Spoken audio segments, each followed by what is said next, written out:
Gentlemen, my name is Mike Judy. I'm the head football coach and strength and conditioning coordinator at Smyrna High School in Smyrna, Delaware. Um, this is going to be a shortened version of a longer presentation presented by the Delaware Football Coaches Association. We're doing a spring clinic with a roundtable discussion, and the long version of this with questions and answers and the whole roundtable discussion is going to be hosted on someone else's YouTube site. I will make sure I add that link once the presentation happens and we get it uploaded. I will put that in the description. But for now, I just wanted to go over this concept with you and just kind of give you the shortened version of it. So I'm going to be talking to you today about designing a 12-month training program, the importance of it for your high school football program. Now, here's what we're going to cover. Why a year-long training calendar is important, developing the calendar, avoiding some pitfalls that are really common when designing a program, how to assess the needs of the individual and the team of your program, planning and organizing, implementing and adjusting, and the all-important accommodation of the multi-sport athlete that plays in your program. Now, this is a little background information. This is really my philosophy, both as a football coach on the right side and then as a strength coach on the left side. Now, I'm lucky that I serve both roles, and there is some crossover between the two. For example, our focus from a training perspective is to train athleticism. We want to be holistic, and we want to train all the facets of strength and speed and agility, and we want to train everything. And I'm not training power lifters, I'm not training Olympic lifters, and I'm not training bodybuilders. We're training athletes, young athletes at that. Well, there's some crossover there to my philosophy as a football coach, is because we put a premium on athleticism and speed. I'll take speed and power over size any day of the week when it comes to football. Also, we talk about progress. I want to measure and attain progress over 4 years within the program, both from a football side of things and a training side. So this is a long-term plan, right, to maximize our time together, from freshman to senior. And then the one thing I really wanted to highlight was the idea of more is not better. I fell into this trap as a young coach, as a trainer. I probably during the first decade of my time in team training, where, I really, really hammered kids with a lot of volume and intensity. And, there were puking days, on squat days. And it was like, I was fired up, because kids are working hard, puking, and, and as I've grown older and wiser, I realized that that's not necessarily a good thing. I probably did more harm than good. And it's probably a very regretful looking back at it time in my life. Well, I've kind of been there in football too. If you've ever had a team that was underachieving and not meeting the expectations of your program, and, I'm the type of guy that gets frustrated and I grab the hammer and start smashing away at it, trying to make it fit. And it inevitably blows up in your face. So it takes some experience and wisdom, but I'm hopefully trying to catch you before you fall into that trap. Is more is not better. It's better does more, right? The intent. Be very critical of the details of the basic fundamental things, both in football and in training. Get good at those things because they're the things that matter the most. What you're looking at here, this is kind of why year-long training should be an approach for you. What you're looking at here is kind of this force velocity curve. It's a really common concept in strength conditioning. I want you to think of it like throwing a baseball, right? When you want to throw a baseball at max velocity, right, it happens at said velocity, at the certain weight of the baseball, et cetera, and you throw, as fast as you can. But let's say that the baseball was replaced with a bowling ball. Well, you can apply the same amount of force to that thing, that the maximum generated force by your body, and that ball is not going to that bowling ball is not going to move as quickly as that baseball. Well, that's the basic understanding of the force velocity curve. So one thing about our sport is that the majority of the time that our kids are playing football in season, so I'm talking like August to December, right? They spend their time and energy in this bottom right quadrant of the force velocity curve. Everything they do is with speed and as fast as possible with maximum power. But all these other aspects of speed and of athleticism and strength, it all falls under the umbrella of things that we got to teach. And a good athlete is typically really, really well-rounded in these areas.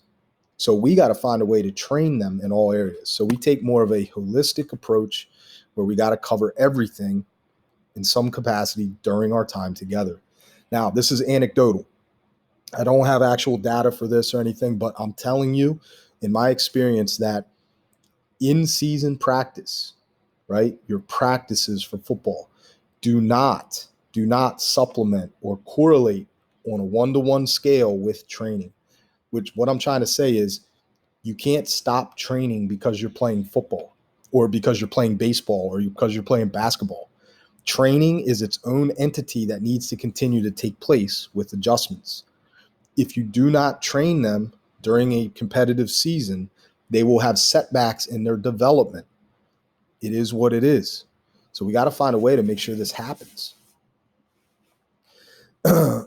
This is a little snapshot at a yearly calendar. So we talk about developing a yearly calendar. I'll go into detail on that in the long discussion, but I'm old school, man. I use Excel. I'm sure there's some app out there that's easier to use and helps organize you, but I'm just old school. So, and I know how to use it, old dog, new trick type of thing. So in a normal season, in a normal year, right, outside of the COVID type of crap going on, you can pretty much set your calendar based on the start of your season. So for us, it's like early August. So I start blocking off the year by marking our competitive season, right? So August to the start of December is the competitive season.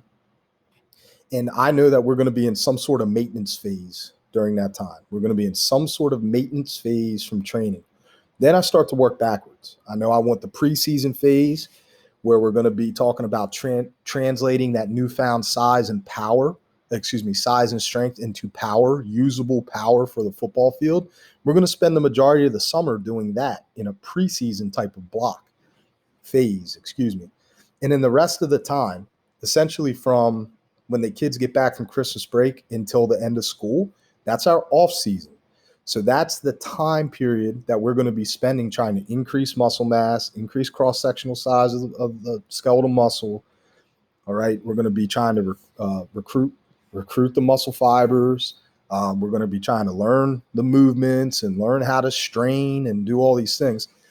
And that all falls under the same umbrella. So much like you wouldn't go onto the football field without a practice plan, at least I'll see like younger coaches would. Like I know I've had coaches that had socks older than me who have been coaching that long, and they can go out on the practice field and, all three of those old fellas know exactly what to do, when to do it. They don't need to talk about it. They know exactly what's going on. They don't need a written plan. They just go. Well, that's not me, right? And that's not most of us. I would venture to say that's not any of us. So we need to have a plan that's in the calm of a boardroom, in the calm of a meeting room, is laid out, well thought out, and put down to paper. So basic understanding of what we're looking at here is that we have phases. Okay, we have phases, or in linear periodization terms, macro cycles. So I have 3 basic phases: off-season, preseason, and competitive season. Within each phase is blocks, a bunch of blocks. So those blocks indicate the focus under the umbrella of off-season, right, where we're trying to increase muscle size and strength. These blocks have a focus, right? Within each of those blocks are broken down into weeks, weekly microcycles. So just understand that there's more detail to this, but understand that each of these microcycles fall under this umbrella, under this block, which is under the focus of the off season. So it gives you, on a day-to-day basis, a week-to-week basis, we know exactly what our focus is going to be for the week. And then we use some experience and programming that we've learned along the way to mess with the volume and percentages or intensity of what we're going to be doing to try to help us achieve those goals, which is the focus. All right. So that's just a long way to say you got to have a great plan. All right. You got to have a well thought out plan. Now, a couple things to note before we move forward in the next slides, because I'm going to refer back to it. I have 3 weeks that we dedicate to testing, 3 separate testing weeks. These are the formal, think of them like standardized testing, right? You have these 3 formal standardized tests for the weight room to measure progress. We use it for data purposes, but the kids get hype. It's like the NFL Combine. I get hyped for them. I get hyped with them. So it's a fun time, but I don't think it's the end all be all of your programming. And if you only test or assess them at these 3 intervals, we're going to miss out on some possible growth. But you also can't be testing or maxing every single week. Okay, that's going to wreak havoc on your nervous system, and you're not going to progress. So we need to have other methods of assessing, and I'll get to that in a second. Long story short, all right, this is developing a training calendar. How I do it here at Smyrna High School is just our way. This is not gospel, though. Please don't take this as the only way to do it. There are many ways to do it. As a matter of fact, there are many, way more successful strength coaches and football coaches out there who do it differently. This is just so happens to be my way of doing it. So keep that in mind. So if you see something that's different out there, but it's from a reputable and successful coach and they have a well thought out plan and can explain it to you, feel free to adopt their style. All right. Whatever, you got to find out what works for you. There's a basic yearly progression that I follow. All right. So we start with in season. The approach in season is going to be followed by some sort of recovery time. Doesn't mean they're off. It just means they're in a recovery phase. We're focused on recovering their joints and body. Then we kind of cycle back and forth between hypertrophy and strength phases. And then once we kind of get closer to the season, we start to try to translate that to usable power applied to the football-specific movements or the sport-specific movements. Couple of pitfalls that you want to avoid. So first of all, our program, I really subscribe to the all substance, no fluff mentality. We're going to get after and master the things that matter the most. We're going to focus on the major big bang for your buck movements. All right. And we're going to, by focusing there, it allows us to do a lot more things from core work, flexibility, proprioception, speed, agility, quickness, straight line speed training. We can do a lot more when we focus the actual weight room training program on the things that matter the most. I picked this saying up probably from my dad or my grandfather. I'm not sure, but basic and brutal beat brilliant bullshit any day of the week. And by brutal, basic and brutal, I'm talking about brutal details, right? Brutal when it comes to the details of the way you do things.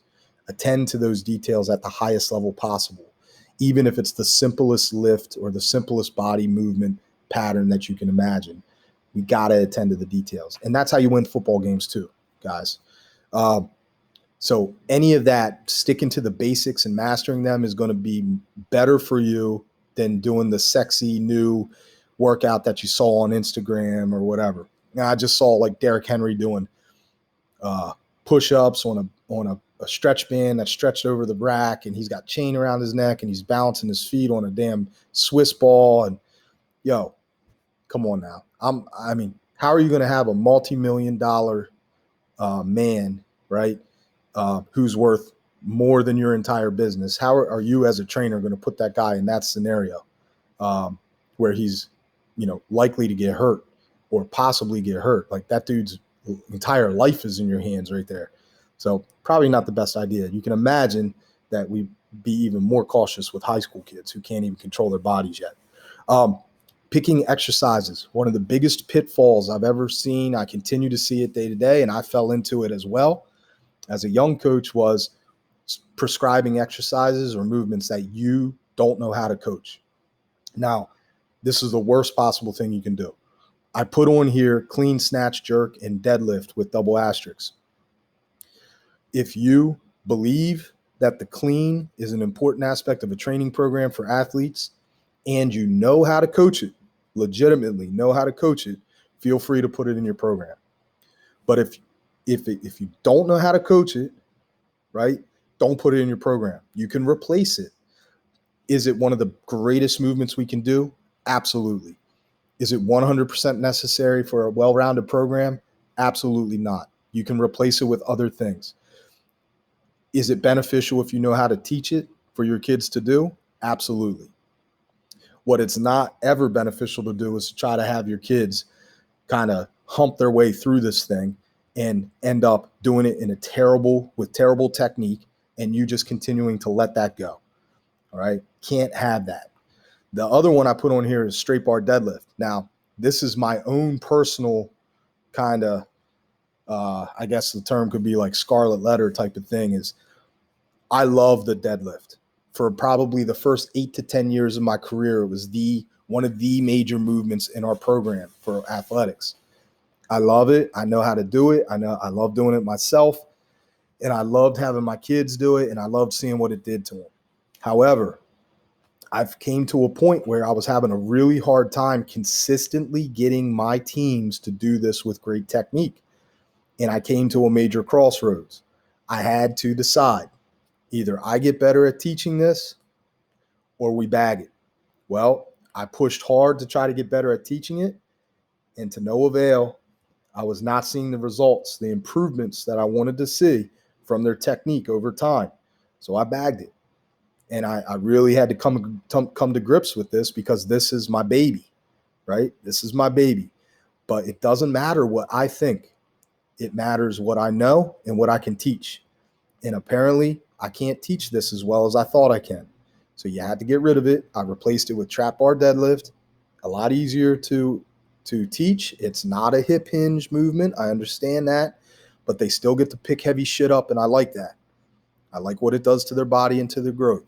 So we pick heavy shit up in the form of trap bar deadlift, and then we teach hip hinge with simpler movements like RDLs with dumbbells and kettlebells and stuff like that. All right? So what I'm saying here is, don't be so afraid that like you're not going to do exactly what you're supposed to do. Be more cautious and be smart with your programming.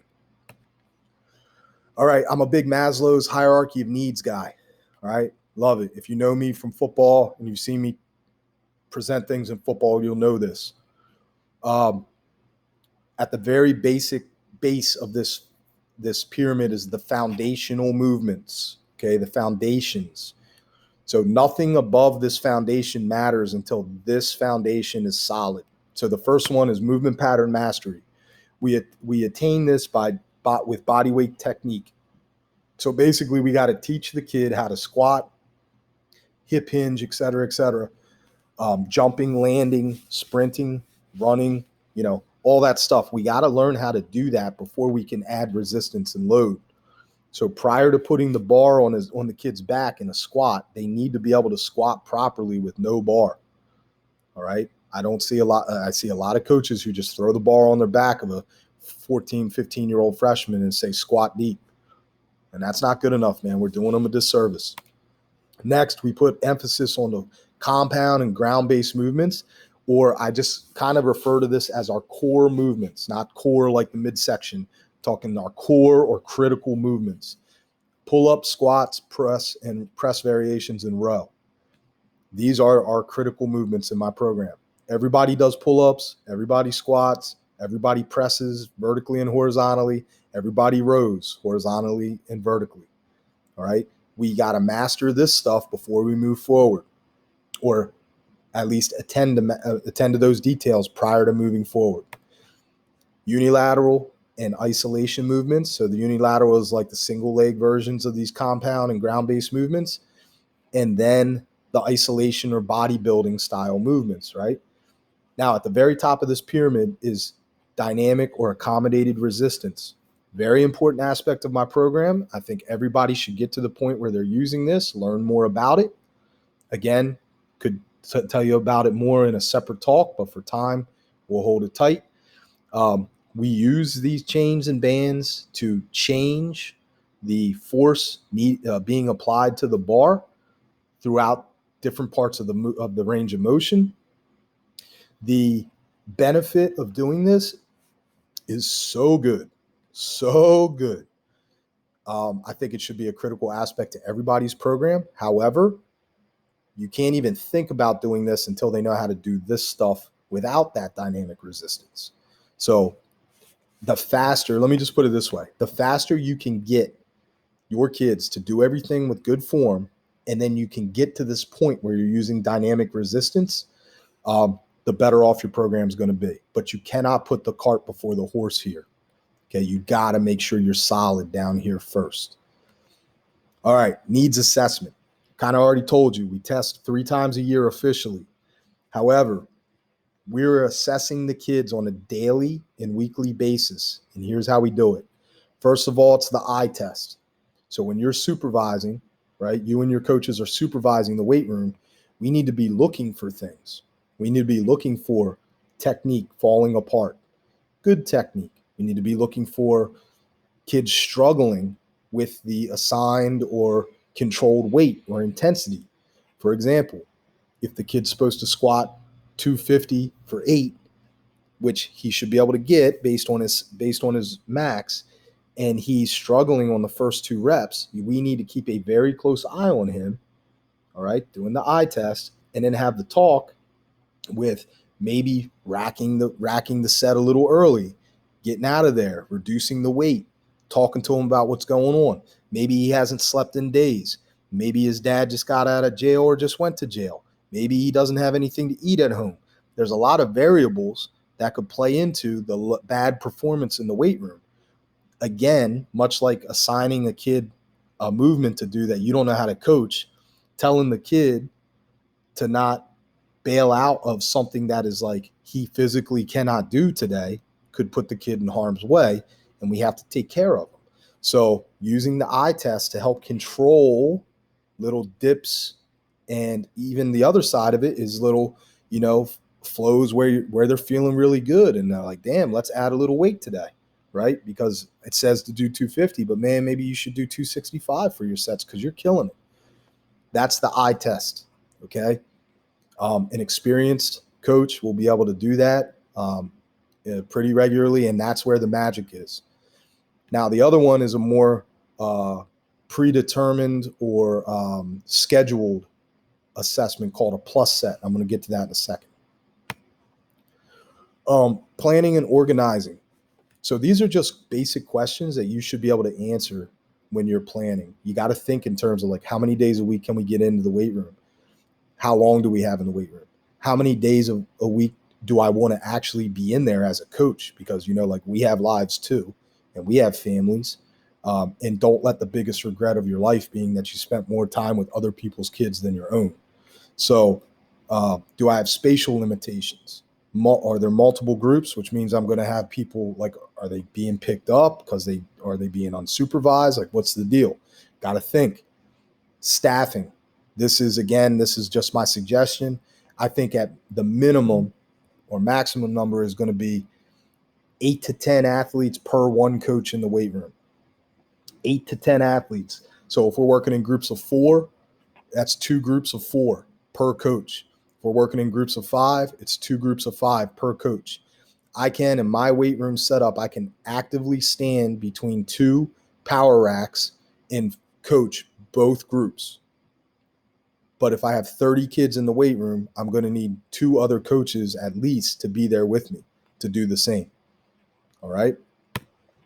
Now, we talked about planned progression. Planned progression is important. Again, much like you don't go out on the practice field and say, oh, what are we doing today? You know what we're doing. You better know what we're doing because we're trying to win a damn game, right? It's the same thing in the training room. All right. So this is just an example of for maybe during the hypertrophy phase, this might be a 12-week progression for our core lifts. All right. And I have listed here sets, reps, percentages, week 1. So let's just say this is squat. Week 1, he's doing 4 sets of 10 at 60%. Week 3, he's doing 5 sets of 10 at 63%. There's been an increase in volume and increase in intensity. Now, I like to use the wave method, all right, weekly waves. So really it's three weeks of working in the 10s and then 3 weeks of working in the 8s. This is personal preference and what you know. This is just kind of the most comfortable I am with manipulating the numbers and working with the kids. So, this is just something you should have it mapped out, but still be flexible, but have it mapped out ahead of time. Now, this is really what I wanted to talk about. Plus sets. Plus sets this is as old as American weight training is. So like in the 40s and 50s, maybe even back to the 20s, these dudes, the old time dudes were doing this stuff. I don't even think they called it anything. They just did it.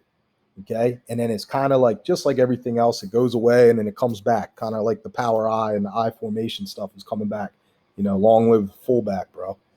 So what a plus set does is it allows the athlete to kind of determine his future on the last set of the day. So here's how it works. The set would be denoted on the board or on their workout card as 3x8 plus at 75%. So what this means is that the kid's going to find 75% of his 1 rep max. We're going to put that weight on the bar. We're going to do 3 sets of 8. But on the last set of 8, he's going to do plus set. So plus means he's going to do 8 plus as many reps as possible without failing. Some coaches, again, I told you this is just my way. Some coaches do take them to failure. I don't want my kids getting used to failure. I want them to get a better understanding of their limitations in the weight room. Okay. So we'll do a plus set, let's say on bench. He's pushing and he gets to 11, then he gets to 12, but 12 is moving really slow. I want that kid to make a decision at that point. Under the bar, pressured, tired, I want him to make a decision. Am I going to go for 13 or am I going to live to fight another day? All right? Either way he goes, I'm okay with it, but I want him to make the decision. I'm not telling them to go to failure. If the athlete goes typically 40% over, so I use 40% over the recommended set. So in an 8s wave, if they get 11 or more reps, then we can bump them up, right? Bump them up. So for upper body, bump their 1 rep max up. So on upper body movements like press and rows, they go up 5 pounds. Lower body movements, they go up 10 pounds. We don't ever, and you don't ever do this with Olympic lifts. As a matter of fact, you should not be cleaning high repetitions. That's probably not a great idea. This is also totally at the coach's discretion. The kid, you're watching the kids hopefully, and you're noting how many times they get that plus set. At the beginning of your training season, off season, you're going to see a lot of young lifters and new lifters really hit home a lot on the plus sets, and you're going to bump them up pretty regularly. Then they're going to kind of plateau off as you get more dialed into their estimated max, what it truly is. Now, the very last thing, multi-sport athletes. All of us deal with this, even large schools like Smyrna, who has 1,600 plus kids. I didn't realize it was this many kids in our program playing multiple sports, but I did a breakdown on the last 6 seasons, just our varsity roster. No less than 50% of our varsity roster played 2 or more sports for our school, up to 58%. So what does this mean? That means I lay out this long, very detailed plan, and less than half my kids can actually attend to it. That means the other half, which also happen to typically be your better athletes, you better have fluid backup plan in place. All right? We all deal with it. So you got to have a plan. Here's how I do it at Smyrna. So number 1, I'm going to take a kid, let's say he's a football and basketball player. He gets out of football season, he goes right to basketball. Well, he's been lifting during football season, and we're going to try to continue to lift during basketball season. Now, I'm lucky that my basketball coach is smart and understands that lifting weights does not mess with the kid's shot. He wants them to lift weights. So what do? We lift. My main focus with a kid that's in season is this. I try to squat him. I try to make him squat as far away from competition as possible. So the best example I can give you is if they have one game a week, you squat as far away early in the week as possible from that game. If they have two competitions, like they have a Monday and a Friday game, then we're going to squat on Tuesday after their first game as far away from the Friday game as possible. Okay. If they're a track kid, I also make sure that we don't do any squatting or posterior chain work on days where the legit speed work is going to happen. So like if they're doing legitimate speed work at max effort, we are not going to do any posterior chain work until the day after that. What do you do with the kid when they come back? Right? They get out of basketball and now they're joining the team in the spring. Here's what we do. I immediately start them off in a recovery and a hypertrophy block. The reason I choose that is because it doesn't matter where everybody else is. This kid has had different stimulus to their body. So we need to let them recover a little bit with some lower intensity phase, time under the bar without a ton of intensity and a ton of weight. So we'll just continue that kid along that path until there's a natural break. For example, our team went to the state championship for basketball this year, right? They played all the way up into March. My basketball kids who have joined the program are now back lifting. They're doing recovery and hypertrophy work, while my other kids are just finishing up their hypertrophy work. After spring break, which is coming up next week, both groups will end up moving into the strength phase together. Okay, so as soon as there's a natural break, I try to get that group of new kids coming off of their other sport to get with everybody else that's in the weight room. Now, another thing, what do you do with 3-sport athletes? I love a good 3-sport athlete, especially if they're actually good at the sports. Love it. Understand this. Summertime, it becomes an in-season lifting during those 3 sports. Summer becomes a huge, huge time for them. Understand that if a kid's playing 3 sports for your school and he's in-season lifting for 9 months out of the year, there's going to be a little bit of setback in the development from a training perspective. But in my humble opinion, I would rather see my kid, my football kid, wrestle or play basketball or run track and then play lacrosse, baseball, or run track again in the spring and compete at a high level, do speed work, right? Being on their feet, different movement patterns, being coached by other great coaches that we have on staff who are going to push them differently than the way I push them. And then also they can give something to the athletic culture at our school. Like if they're playing for me and we're a winning team, they can take that winner's mentality to basketball and wrestling and then to track. So they can do a lot more good than any harm or setback to themselves by playing 3 sports. Plus, when they're a great athlete, it all just adds to the big picture for recruiting anyway. So that's how we handle it. And hopefully you understand that. Anyway, guys, thanks for your time. Appreciate you. As always, like and subscribe, and I will continue to roll out some content when I can. And again, I will add the full-length version of this as soon as it gets put up on Coach Ellingsworth's site. Take care.